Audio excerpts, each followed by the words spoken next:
Hello, आज आपण जात आहोत वुमन्स डे निमित्त असणाऱ्या फन फेअरला. फन फेअर म्हटलं की मज्जाच मज्जा. आणि हा होता पहिला स्टॉल जो हँडक्राफ्टेड गोष्टींचा होता, ज्याच्यामध्ये खूप साऱ्या गोष्टी या ताईंनी आपल्या स्वतःच्या हातांनी बनवलेल्या आणि त्या आपण आपल्या घरामध्ये देवघरामध्ये यूज करू शकतो. मग आम्ही भेटलो या भेळवाल्या ताईंना.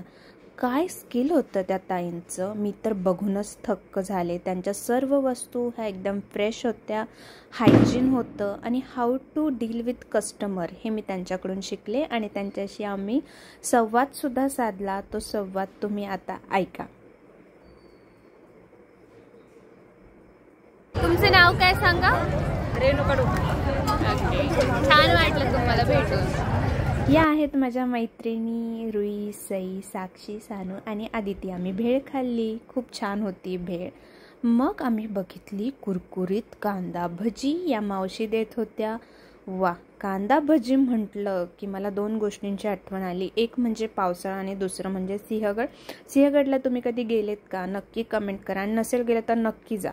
नंतर दिसला हा स्टॉल.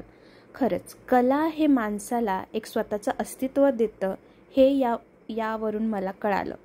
आणि हे होते हँडमेड बुके, नॅपकिनपासून बनवलेले. मग आम्ही खाल्ला गोळा खूप छान होता, खूप मज्जा आली आणि आता झाली आहे जायची वेळ घरी. तर भेटूया नेक्स्ट ब्लॉगमध्ये. माझं चॅनल सबस्क्राईब करा. Bye bye, good night.